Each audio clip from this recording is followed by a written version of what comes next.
This is the 10-Minute Contrarian Podcast. This is VP. We are a solutions-based podcast, diving into the world of contrarian investing and alternative finance. You can find us hosted on the No Nonsense Forex YouTube channel, NoNonsenseForex.com, and podcast players everywhere. Episode 81 is brought to us by Blueberry Markets. Traders, start your new year off right. If you need a broker, if you need a secondary broker, and you're outside of the United States, Blueberry Markets is the way to go. Why? Number of reasons. One, you can trade a lot of things off of MT4. Forex, metals, crypto, top 50 most traded American stocks. Just to name a few. Put that algorithm to work. Also, you get the world's best customer service. If you click the link below in the description, you will get taken to the blog, which will tell you everything you need to know. And it will have my affiliate link. If you click that link, you will not only get twice the cash bonus you would have gotten a year ago today, you also get your own personal concierge. Oh, and also you get one losing trade completely wiped off the books on top of that. You're getting everything here. It's a great time to start trading. It's a great time to start trading with Blueberry Markets. It is the 10-Minute Contrarian Podcast, and through the magic of pre-recording, I get to record this on a Wednesday and then upload it on what I think is going to be Christmas Eve on Saturday. So happy holidays to everyone out there, in the West especially, who celebrates these holidays. And I'm happy to bring a holiday episode to you. I know a lot of people aren't doing content right now, but I think it's important. Even though, and this is the reason why most people don't do it, numbers fall off a cliff. In between Thanksgiving and Christmas, and really even into the new year. Numbers are way down, engagement is way down. That's just how it is. So what I figured I would do is I would also make an episode on a subject to where interest is also way down. The last time I did a Metaverse episode, it did not perform very well, and it really just speaks to where people's interests are right now. Which was strange, because when I did my first 3 episodes about the Metaverse on this podcast, they all performed very, very well. So what happened, guys? We were so excited before, and as this whole sector has progressed, and we've gotten closer to a lot of these projects actually, finally coming to life, interest has gone completely down the toilet. Well, I'll tell you what happened. First of all, number go down. And that makes a lot of people lose interest. It shouldn't make us lose interest. It should make us more excited about things, because now we get to come in when A, we have more information than we did before, and B, prices in a lot of these areas are a lot cheaper.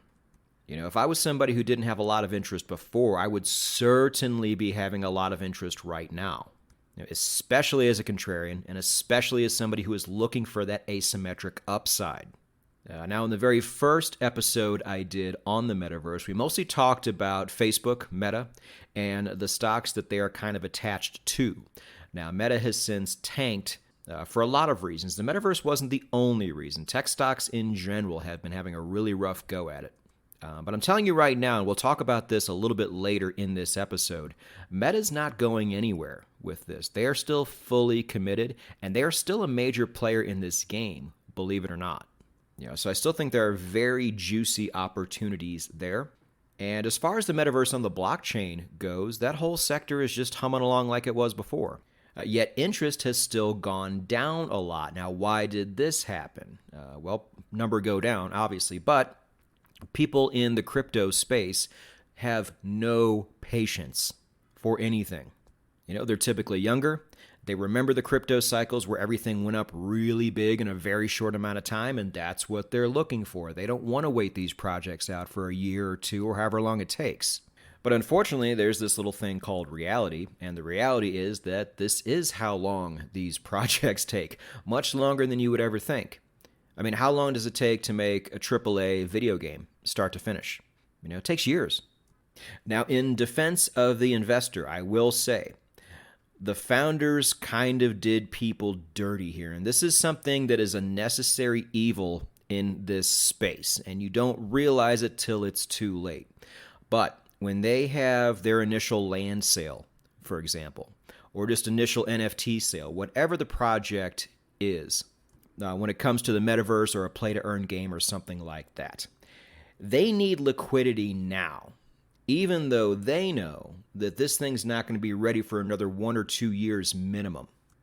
But if they mention the fact that it's going to take at least 1 or 2 years minimum out loud, then most of you are not going to be interested in buying their land. So the perception is, whether they say it out loud or not, that this is going to be something that you can utilize and make money off of right away.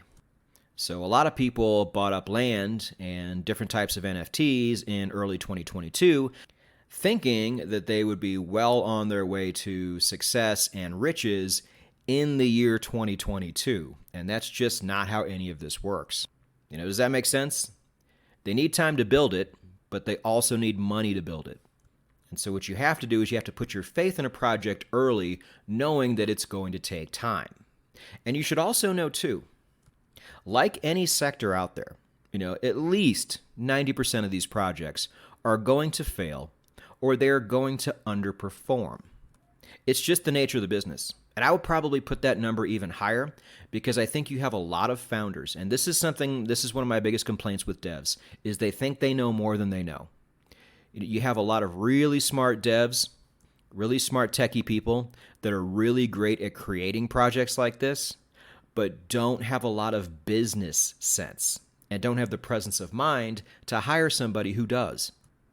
So you could end up having a lot of really great projects that just simply run out of money or don't have any idea how to market. And when you start seeing later on in 2023, 2024, a lot of these projects coming out at the same time, you're going to have to know how to market to people because there's only so much time in somebody's day that they can dedicate to these things, and they can't play them all.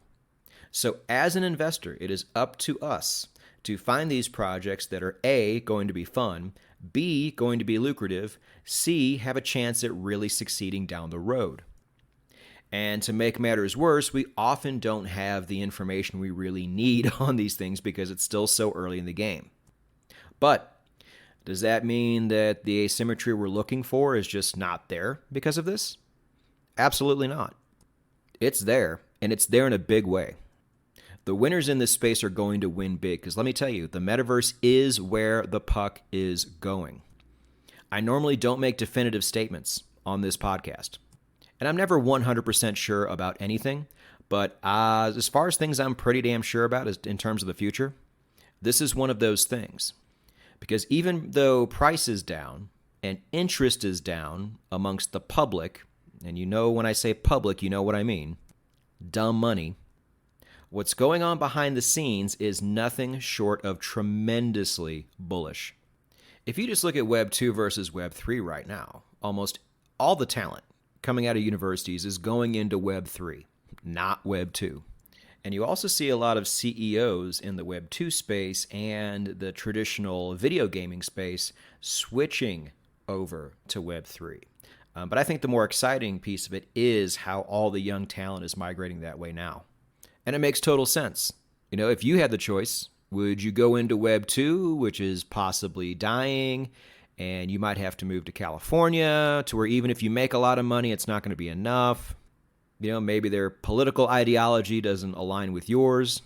There's a lot of reasons why people would go into Web 3 instead of Web 2, even though Web 3 is the less proven commodity.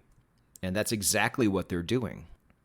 Plus, I still see ads and I still see references in shows and things like that for the metaverse way more often than I did a year ago today. Which is weird, right? If this sector is so depressed and so many people have given up on it. Why am I seeing more references to it now than I did before when interest was high? It's because companies know. And we're still seeing huge upgrades on the hardware side in terms of AR and VR, which, as we know, is going to play a really big part in the metaverse. That's the main reason people are making these headsets. It's going to be one of the biggest applications out there for AR and VR. So I am so certain or near certain about this space that I have committed myself to making some type of career out of it. And I want to do it now while my competition is asleep. There are so many directions you can go here, and I'm really shocked the majority of you are not taking advantage of this. I mean, do you really love what you're doing right now? Is it super fun and stimulating? Do you think your industry's safe from a big recession or a depression? Spending a little bit of money and a little bit of time in this sector, even if I'm wrong and it just completely bombs out and something else takes its place, is still very, very much worth your time, in my opinion. Now, if you really are a metaverse naysayer, then don't worry about it.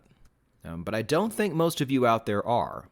It's just that interest is way down right now, but what I really do think we have is a classic textbook boom bust echo scenario going on here. And I think the charts and I think history is going to look back very kindly on this time, and it's going to prove us right. And in 2023, you're going to see a lot of these more top-tier projects start to come out. So far, we have seen very crude kind of money grab projects and a couple other legit games that really don't have a sustainable future come out, but they have still done very, very well because there is an audience out there begging for something like this. So they will even take a half-assed version of what they really want to play just so they can play it and make some money off of it if they can. Axie Infinity was a prime example. And Axie Infinity was so great because even though it really collapsed under its own weight, it showed the rest of the industry what not to do. These first generation, open world metaverses like Decentralized, which, I've said in the past on the blog how much of a failure that was, and play to earn games like Axie Infinity and like some of the horse racing games that have come out and done really well and then just got way too expensive and then crashed under their own weight have been supremely important for the rest of the industry. You need somebody out there to take one for the team, and that's what these projects have done.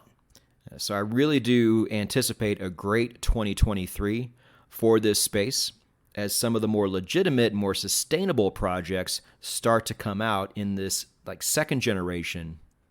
So allow me to give updates on some of the projects I have been a part of so far, and then we can end the show on that. First off is Illuvium. This is the largest project I'm in terms of money invested and really time spent on it. Now, the reason for the heavier investment is because it's not on the Cardano blockchain, and everything on the Cardano blockchain is mega cheap. We'll talk about that in a moment. But Illuvium, to me, looked like a project that was just miles and miles above everything else I was looking at. And you guys know I'm looking at almost everything I can. There's a few projects that slip under the cracks there, but I'm trying to get as much coverage as I can here to really see what has legs and what doesn't. Because if you can be early in these projects, and with Illuvium you still can, by the way, your asymmetry ends up being tremendous should the project you follow end up having some real interest and real success behind it. And Illuvium, to me, has the largest chance to make it. Now, their overworld beta just came out, and it is even beyond what I thought it was going to be. As long as people know about this, and they have a very large team, so I'm not worried about that. People are going to know about this, and it's going to be real, and it's going to be big. Caveat emptor, as long as they don't run out of money, which is possible for any project. But this checks off all the boxes, and this has all the makings of something really big. And I've had the opportunity and the good fortune to be a part of the beta team who gets to test this out. And we finally, the community finally knows that this is a real thing. It's really going to happen. And it is going to be a beautiful game and a beautiful experience. And there's a number of ways to invest in this as well. You don't have to be a landowner if you don't want to. You can invest passively in the token. Now, unlike Axie Infinity, when you play this game, you're not playing for tokens, which I think is a good thing. You're playing to make NFTs in the form of the alluvials, the creatures that are going to be a part of this game, like Pokemon, or skins, or fuel required to play the game. There's a lot of directions you can go here. But you can also invest in the token itself. And the token, if you decide to go this route and stake it in a certain place, also has revenue distribution attached to it. This is not financial advice. This is not an endorsement of the token. This is me simply telling you there are multiple ways to invest in this thing. Now, back when this game was nothing but hype and didn't have any actual substance, the token was over $1,800 per ILV token. It is currently sitting at around $40. So if you want to do the math there. and factor in the situation now compared to the situation back then, I will allow you to draw your own conclusion whether this is a good investment or not. But so far, goddamn, I've been impressed. And the other token that we talk about when it comes to Illuvium is the game studio and the layer 2 that they are using, which is Immutable X, ticker symbol IMX. Not a token I have even bought yet, but it has been on my watch list for a long time now. And I'm interested in striking and buying a small bag of it as soon as that opportunity presents itself. But we just haven't gotten there yet. There are some bear cases with IMX. Kevin O'Leary was really big into it, so I don't know if that makes a difference to you. And the founders own like 85-90% of the tokens, which is not super uncommon, by the way, but not something certain people like to see. But I think if you factor in where it is off of its highs, then the upside certainly outweighs any downside there might currently be. But that's just my opinion. Moving on. Now, everything else is going to be on the Cardano blockchain.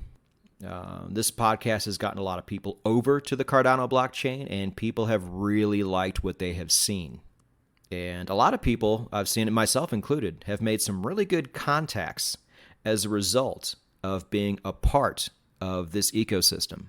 And solid contacts are a very, very good thing to have going forward. You can do a lot with that. I've probably made about a dozen or so really strong contacts for the future, simply by being a part of this ecosystem myself.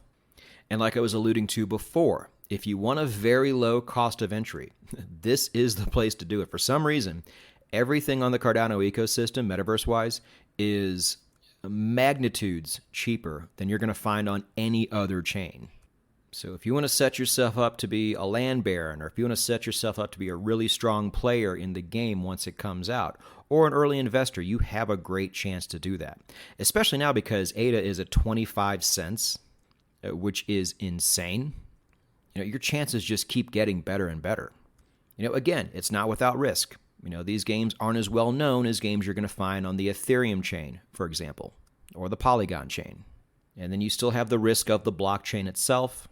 I'm pretty darn bullish on Cardano, so I'm not too worried about that, but the risk is still there. It's double risk. But again, when we're looking for asymmetry, we're measuring the upside versus the downside, and I certainly think the upside is here too, especially for the low cost of entry. Now, the largest, most grandiose project probably on this chain is going to be Cornucopias. Looks really good, super ambitious. And one of the things I've learned from this is even if you are super way early, it doesn't always mean the cost of the NFTs you buy are going to go down a whole lot. So some people say, I'm just going to wait and buy on the secondary market because there's always that natural crash. Not always. And this has been testament to that. Things have gone down a little bit, but many things have not gone down a lot, and many things have gone up. I tried employing this strategy on Cornucopias sometimes too, and sometimes it backfired. But it is a super ambitious project, but if it happens, I think there is just tremendous upside here, and I am staying with it. Next, after that, is Cardania. I have become a major player in Cardania simply by being early because this is the most well-treated community out there. You get so much stuff, free stuff, just by being a part of this, and all the free stuff you get has utility later. You're not just getting little crappy NFT artwork pieces that aren't going to be worth anything later.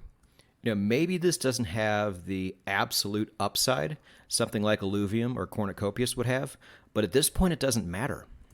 If it gets a quarter of the way there, I feel like I'm sitting pretty. And that's the advantage you have when it comes to getting into these things early. There's so many projects out there that I was like, damn, I really wish I would have seen this like 3 months earlier. It would have made such a difference. So with all these new projects coming out in 2023, and with some of the 2022 projects that just haven't got there yet, you still have this opportunity. And as a bonus, if you're looking for a project that is supposedly coming out very, very soon, they've told us this before, and they weren't right. But it looks like it's coming out in January, we think. And that's going to be metadams on the Cardano chain. And really what you do here, it's very low cost of entry. This is why I bring it up, is you have land and you have a beaver, a two-legged walking, humanoid beaver. and you work the land in order to get a higher percentage of Cardano from your staking pool. Interesting concept. I will definitely be playing it and looking into it just to see if it's worth the time. If it's not, I didn't spend a whole lot. If it is, then at least I'll have some type of Metaverse game to play in the first half of 2023. And that's not a bad thing either. So there you have it, my State of the Metaverse report for Q4 of 2022. Fascinating and potentially very lucrative space. It really, to me, has more asymmetry and more upside than anything we talk about on this program. You know, the interest we saw in late 2021, early 2022 is going to return. You know, the question is, are you going to be a part of it when it does? Are you going to position yourself now when the interest returns later? Because to your average normie, there is nothing crazier out of all the things we invest in here than investing, even a little bit, much less heavily, into the metaverse of all things. But boy, I can't wait to tell them later that we were absolutely not crazy. As always, we were just early.